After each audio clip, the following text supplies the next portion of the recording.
नमस्कार साथियों। आज के हम इस वीडियो में देखेंगे कि जो साथी राजस्थान गवर्नमेंट में पहले से एजुकेशन डिपार्टमेंट में थर्ड ग्रेड हैं, सेकंड ग्रेड हैं, एलडीसी हैं, यूडीसी हैं और उनका चयन यदि फर्स्ट ग्रेड में होता है तो उनको किस प्रकार से रिलीव होना है, जॉइनिंग करनी है, कितना उनको वेतन का प्रोटेक्शन मिलता है, पीएल, एमएल, इन सारी प्रक्रियाओं के बारे में हम इस वीडियो में देखेंगे। महत्वपूर्ण वीडियो है जो पहले से गवर्नमेंट सर्वेंट हैं उनके लिए, और आप इसे कम्प्लीटली इस वीडियो के माध्यम से ही आप कंप्लीट ज्वाइन करें ताकि आपको आगे की किसी भी प्रकार की कोई समस्या नहीं हो। सबसे पहले आप यहाँ पर देख सकते हैं रिलीव। पहली बात तो इस चीज़ का आपको ध्यान रखना है कि आपको रिलीव होना है, क्योंकि कभी कभी जानकारी के अभाव में हम रिलीव की जगह रिजाइन दे आते हैं। हम रिलीव की जगह क्या कर लेते हैं, रिजाइन दे आते हैं, क्योंकि जब हमें दूसरी नौकरी मिल चुकी है तो हम पहली नौकरी की इतनी वैल्यू नहीं समझते हैं। तो पहली बात तो आपको रिजाइन नहीं करना है, आपको रिलीव होना है। पहला पॉइंट आपका यही रहेगा और इसी के अनुसार आप काम करें। अब आपको रिलीव होने से पहले कुछ काम है जो आपको करवाने हैं, ठीक है। पहले के कुछ काम हैं, जैसे सर्विस बुक की कंप्लीट एंट्री। सर्विस बुक है आपकी, उसके अंदर कितनी आपको ने पीएल अर्न की है, कितनी आपने मेडिकल आपको मिले हैं, ठीक है। और जो आपका ऑर्डर है अभी फर्स्ट ग्रेड का जॉइनिंग का, तो उसके अनुसार ही आपको रिलीव करेंगे वो, ठीक है। तो यहाँ पर ये सारी चीज़ें आप सर्विस बुक में कंप्लीट एंट्री कराएंगे और उसके बाद वहाँ से आपको रिलीव होना है, ठीक है। ऐसा भी नहीं है कि कुछ स्कूलों में आपको अभी रिलीव कर देंगे और सर्विस बुक की एंट्री आपको बाद में करेंगे, लेकिन आप कोशिश करें कि जहाँ तक हो आपके सामने ही आपकी ये सारी चीज़ें फॉर्मेलिटीज़ पूरी हों, सर्विस बुक वाली जितनी भी हैं, ठीक है। अब यहाँ से आपको जैसे आप रिलीव होंगे उसके बाद आपको ज्वाइन करना है। भाई आप रिलीव हो गए तो आपको ज्वाइन करना है, और ज्वाइनिंग के समय आपको ज़्यादा कोई डॉक्यूमेंट नहीं चाहिए। ज्वाइनिंग के लिए आपको एक तो आपका ऑर्डर चाहिए फर्स्ट ग्रेड का, ठीक है। फर्स्ट ग्रेड का आपका ज्वाइनिंग ऑर्डर, ठीक है। साथ में आपको सेवा संतोष प्रमाण पत्र, सेवा संतोष प्रमाण पत्र आप ज़रूर लेकर के जाएं, ठीक है। बनवा लें आपके प्रिंसिपल से, जो भी पीओ है, प्रिंसिपल है।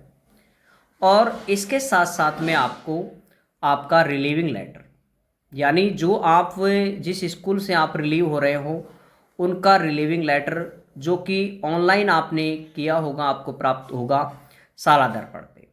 इसमें आपको जब आपको रिलीव करें उस समय एक बात और ध्यान रखना है, आपको सीधी भर्ती, आपको सीधी भर्ती के लिए रिलीव होना है।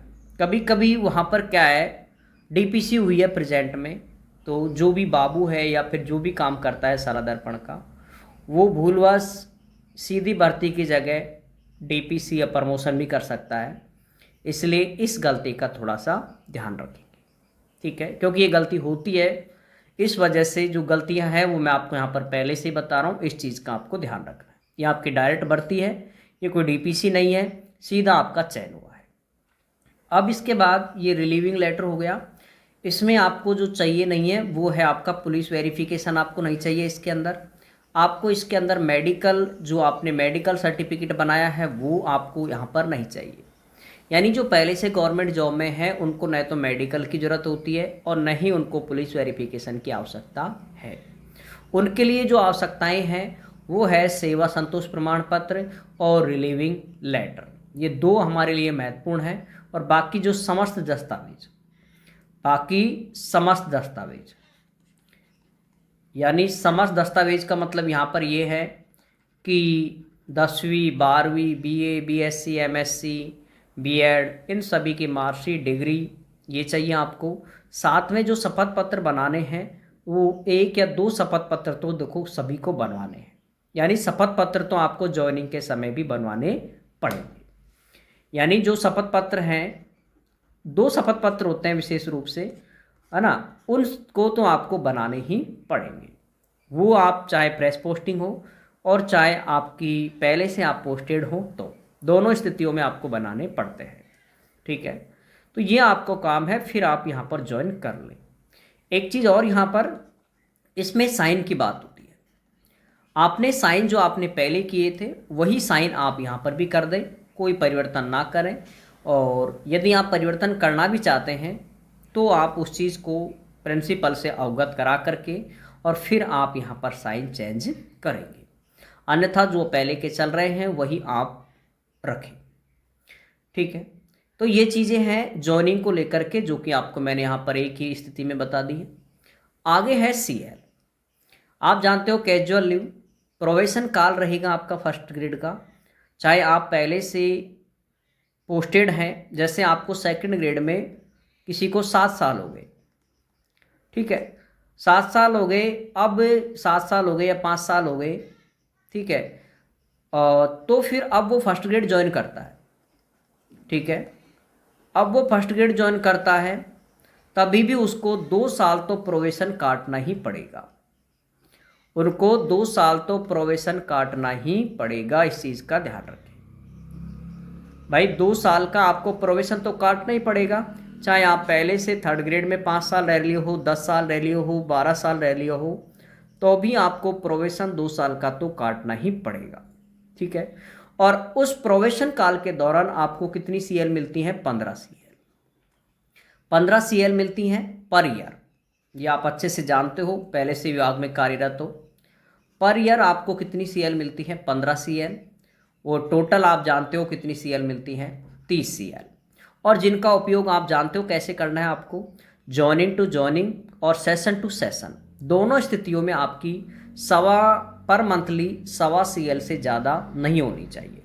ठीक है, आपको यहाँ पर, क्योंकि इसमें इसलिए बता रहा हूँ CL को लेकर के मैं, क्योंकि CL को लेकर के इस साल जिनका भी जून का फर्स्ट ग्रेड में चयन हुआ था, पिछली 24 वाली भर्ती का, 23 वाली 24 वाली 23-24 वाली, उसमें जिनका भी अभी स्थायीकरण हुआ है अक्टूबर में, अक्टूबर 25 में भी हुआ था काफ़ी का, और कुछ का जनवरी में भी हुआ है। तो उस स्थिति उसमें CLO को लेकर के काफ़ी सारे ऑब्जेक्शन बीकानेर निदेशालय ने लगाए थे। सेकंड ग्रेड में भी CL को लेकर के ऑब्जेक्शन लगाए थे, थर्ड ग्रेड को लेकर के भी DO ने ऑब्जेक्शन लगाए थे। तो इसलिए CL को आप क्या करें, आप तो ये देखें कि पर मंथ आपको, 1 मंथ आपका कंप्लीट हो गया, आप 1.5 CL यूज लेंगे। ठीक है, ये रहता है। बाकी जिनकी पहले से ज्वाइनिंग है उनको CLO को लेकर के कोई ज़्यादा कन्फ्यूजन नहीं होना चाहिए।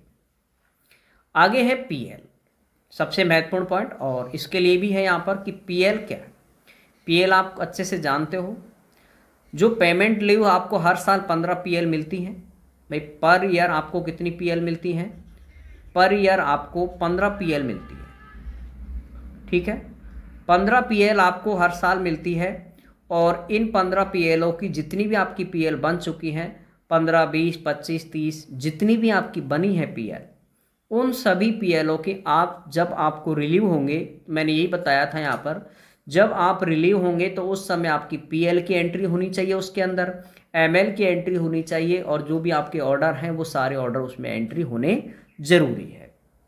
ठीक है, तो जैसे आपकी ये 15 PL आपने अर्न की और उनकी एंट्री आपकी सर्विस बुक में है, तो इनका उपयोग आप प्रोबेशन काल में कर सकते हैं। इनका उपयोग आप प्रोबेशन काल में कर सकते हैं, प्रोबेशन काल में उपयोग कर सकते हैं। ठीक है, यानी अगर आपके पास CL ख़त्म हो गई है तो आपने पहले से जो अर्न की हुई PL है, पेमेंट लीव, उनका आप उपयोग प्रोबेशन काल में कर सकते हैं। ठीक है, ऐसा बिल्कुल ऑफिशियली ऑर्डर है, और ऑर्डर भी मैं आपको ग्रुप पे शेयर कर दूंगा ताकि आपको ये सारी डाउट्स क्लियर हो जाए।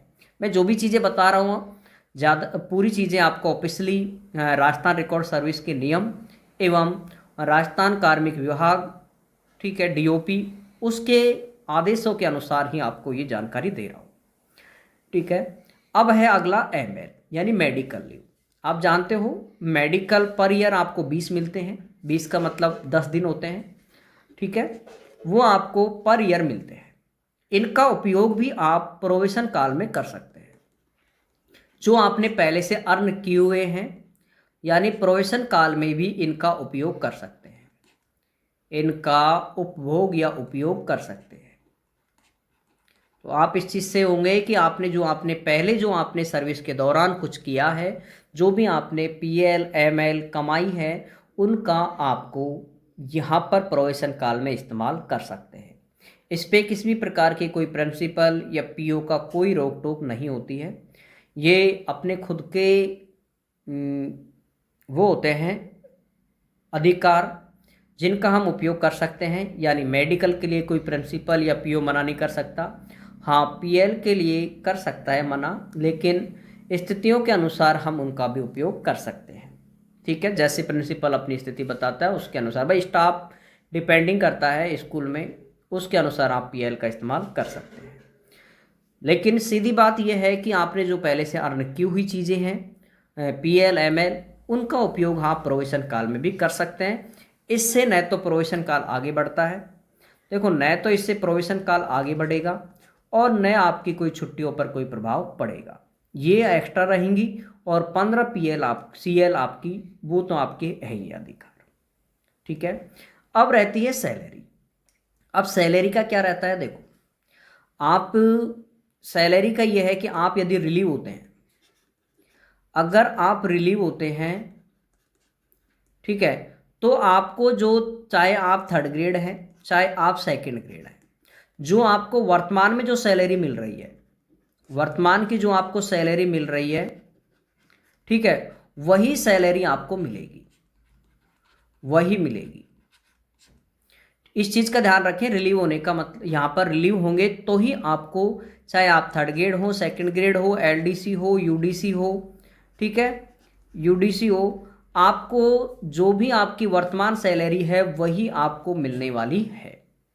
ठीक है, लेकिन वो सैलरी जो आपकी वर्तमान सैलरी है वो आपकी 31,100 से ज़्यादा होनी चाहिए, से ज़्यादा होगी तो ही मिलेगी।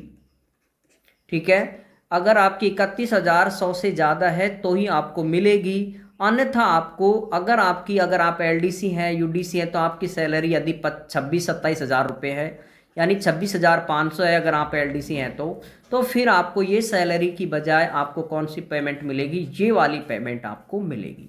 यानी जो भी ज़्यादा होगी, आपकी वर्तमान सैलरी कम है तो आपको ये वाली मिलेगी 31,100 वाली, और यदि ज़्यादा है तो आपको ज़्यादा वाली सैलरी आपको मिलने वाली है। ठीक है, यानी जैसे 2nd ग्रेड है, माना 3rd ग्रेड आप हैं, किसी की सैलरी अगर 70,000 रुपये वर्तमान में मिल रही है, ठीक है, 70,000 रुपये अगर आपको वर्तमान में मिल रही है, तो 2 साल तक आपको यही सैलरी मिलेगी। आप यदि 2nd ग्रेड हैं और आपको मिल रहे हैं 65,000, 80,000 या जितने भी, माना आपको 81,000 रुपये मिल रहे हैं, तो भी आपको 2 साल तक यही पेमेंट मिलने वाला है। ठीक है, और जैसे ये कंप्लीट हो गया, उसके बाद, जैसे ही प्रोविजन काल आपका कंप्लीट हो गया, उसके बाद ये देखा जाता है कि आपकी वर्तमान वाली सैलरी ज़्यादा चल रही है या 1st ग्रेड की जो स्थायीकरण के होने के बाद में जो सैलरी बनती है वो ज़्यादा चल रही है। जो भी ज़्यादा होगी वही आपको मिलेगी। यानी गवर्नमेंट का फिक्स नियम है कि सैलरी के मामले में कभी भी कार्मिक को कभी भी लॉस नहीं होगा, इस चीज़ फिक्स है ये। ठीक है, यदि आप एजुकेशन डिपार्टमेंट से एजुकेशन में आते हैं तो ये आपको कुछ काम है जो आपको करने हैं। ठीक है, अब इसके साथ साथ में आपको कुछ चीज़ें हैं जो आपके ऐसे कैसे रहेंगी आपकी, जैसे आपकी SSO ID, ठीक है, वही रहेगी जो आपकी पहले थी। ठीक है, और साला दर्पण ID, जो आपकी साला दर्पण ID है वो भी आपकी वही रहेगी जो आपकी पहले थी, कोई परिवर्तन नहीं होगा इसमें। दूसरी आपकी जो पे मैनेजर आईडी है, पे मैनेजर का मतलब यहाँ पर मैं IMFS 3.0, ठीक है, IMFS 3.0 है, वो आईडी भी आपकी वही रहेगी जो आपकी प्रेजेंट में चल रही है, ठीक है।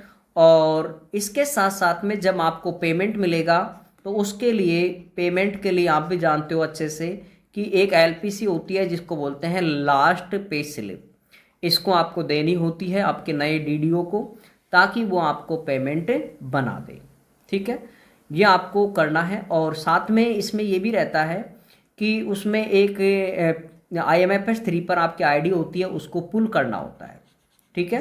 पुल का मतलब एक तरह से ये है कि जैसे फेसबुक पर फ्रेंड रिक्वेस्ट होती है, उस तरह से आईडी को वहाँ से रिक्वेस्ट भेजी जाती है और यहाँ के DDO के द्वारा एक्सेप्ट कर ली जाती है, तब उनको फुल पेमेंट आपका बन जाता है, ठीक है। अब कुछ साथी ऐसे हैं जिनके ऑर्डर नहीं आए हैं, कुछ ऐसे भी हैं जिनके 3rd ग्रेड या 2nd ग्रेड के स्थायीकरण के ऑर्डर नहीं आए हैं। भाई कुछ ऐसे भी हैं जिनका स्थायीकरण ऑर्डर नहीं आए हैं, ठीक है, ऑर्डर नहीं आए हैं,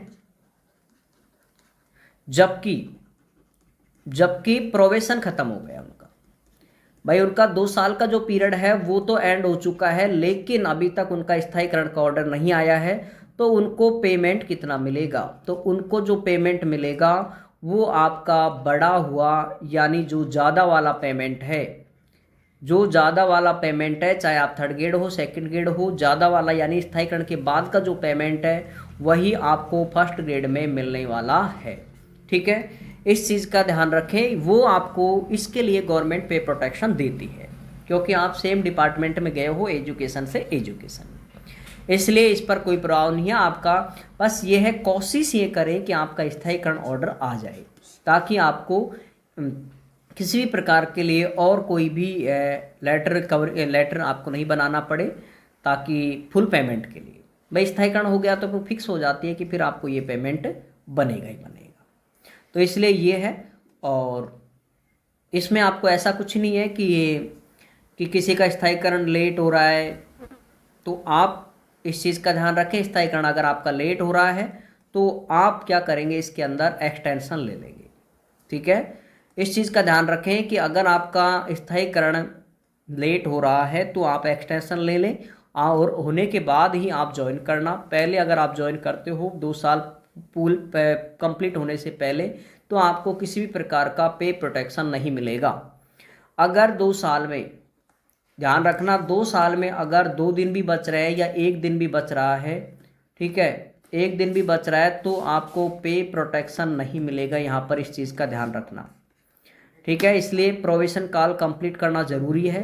हाँ, आपके ऑर्डर या स्थायीकरण ऑर्डर आपके अगर लेट आए हैं या लेट अभी तक हुए नहीं हैं, उसका प्रभाव नहीं पड़ता है। लेकिन अगर आपने पहले कर लिया, 2 साल कंप्लीट होने के 1 या 2 दिन पहले अगर आपने ज्वाइन कर लिया कि अभी तो मेरे 1 महीना बच रहा है और मैंने 1st ग्रेड ज्वाइन कर लिया, तो फिर आपको कोई पे प्रोटेक्शन नहीं मिलेगा, आपकी फ्रेश पोस्टिंग मानी जाएगी, ठीक है। फ्रेश पोस्टिंग मानी जाएगी, इस चीज़ का ज़रूर ध्यान रखना। पहले प्रोबेशन आप कंप्लीट करेंगे, और कोशिश तो यही करें कि आपके स्थायीकरण ऑर्डर भी आ जाएं।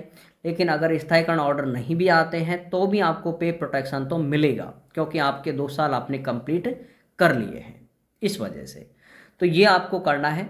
और मुख्य जो बात है, आपको रिलीव ज़रूर होना है, रिलीव ही होकर के आप काम करेंगे, तभी जा कर के आपकी ये जो आइडिया हैं वो आपकी वही रहने वाली है, वही आपकी सर्विस बुक रहेगी। जो सर्विस बुक है वो भी आपकी वही रहने वाली है जो आपकी प्रेजेंट में चल रही है, ठीक है। तो ये काम आपको कंप्लीट करना है। और इसके साथ भी यदि किसी भी साथी को कोई दिक्कत हो तो भी आप मुझे कमेंट से कर सकते हैं। अब जो माइंड में जो चल रहा है कि 1st ग्रेड की ज्वाइनिंग कब तक होगी, तो मैं ये कहूँगा कि जून के बाद, यानी 15 जून के बाद आपका जो काउंसलिंग का शेड्यूल है वो आपका डल जाएगा, और लगभग आपकी जुलाई के मंथ में आपकी कोशिश रहेगी पूरी गवर्नमेंट की कि जुलाई में आपकी पोस्टिंग दी जाए, क्योंकि समय बहुत हो चुका है, तो इसलिए इसका होना ज़रूरी है। बाकी जैसे भी शेड्यूल जारी होगा और आगे की जो भी इन्फॉर्मेशन होगी वो आपको मैं यहाँ पर यूट्यूब के माध्यम से ही दे दूँगा। और टेलीग्राम ग्रुप आपने ज्वाइन कर ही रखा होगा, विक्रम मैथ सर गनीपुर। अगर किसी साथी ने नहीं किया है तो भी आप ज्वाइन कर सकते हैं। सारी जो अपडेट होती है एजुकेशन को लेकर के, चाहे हमारी स्कूल से रिलेटेड हो, चाहे जॉइनिंग हो, नई भर्ती हो, किसी भी प्रकार की अपडेट हो, वो आपको वहाँ पर मिलती है। ठीक है साथियों, बाकी सभी साथियों को जय हिंद, जय भारत।